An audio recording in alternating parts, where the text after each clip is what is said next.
Hey guys, this is my response to Kyle's video, and then talking about our author. I'm just gonna call him Hugh because I don't know how to pronounce that. So first off, so Kyle, you talked about the internet and you said it wasn't a single physical manifestation; it was more ambiguous.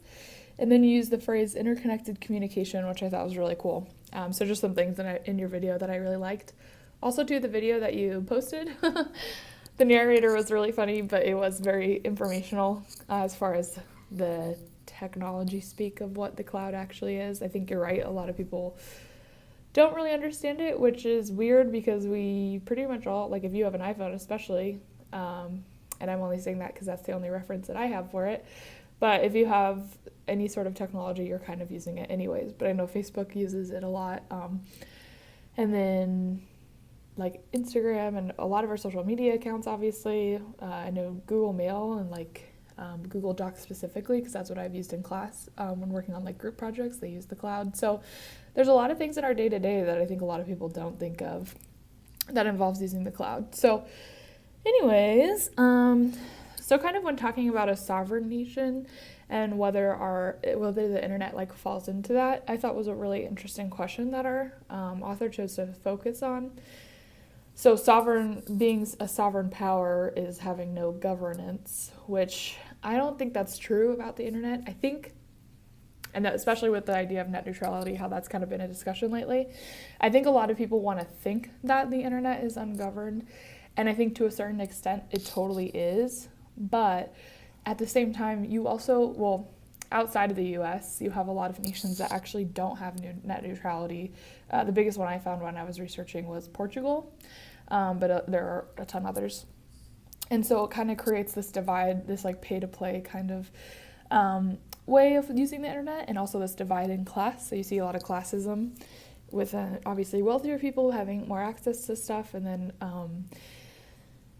that really hurts the lower class, because obviously knowledge, I really do believe that knowledge is power, and so if you aren't able to afford knowledge, then you're also losing out on some power there as well. So I think that without net neutrality, you're really going to see an even bigger divide of the middle class, or the upper class, and the lower class, and kind of in a decrease in the middle class, or an extinction essentially too. So anyways, I hope that's not where we're headed, because that's really depressing. But then, yeah, obviously, I do think that the government, JC, like what you were talking about, that I think the government definitely does have their hand in monitoring. Or, yeah, I mean, we saw that a lot with 9/11 and just like this Bush tapping phone wires, and a lot of people were upset about that. And I think that that definitely happens in the internet. Kind of this idea that I was thinking about is, our author did seem really cynical, but also you have to remember, like, the internet isn't something that you're forced into. It is something that is participatory. So, yes, of course, that's so silly because everyone uses the internet, but you don't have to. And so, I don't know. I think it's just interesting when people complain about the government being involved, and I do think that there is for sure a limit on how much they should be allowed to be involved, but at the same time also too, like, it's not infringing upon, as long as it's not infringing on constitutional rights. I also like not want terrorists to be able to use the internet, and if they do and they get caught, then that's a good thing. So I don't know if that's like too intense, but yeah. So one of the things he also talked about were poorly paid foreign workers are also screening content for Silicon Valley. And then Kyle, you also went into that too when you had talked about Green Planet, and just that a lot of these larger tech companies aren't being economically responsible as well. And so I think that's an interesting point, and I'm curious to see if that means, because they're using 21st century technology, are they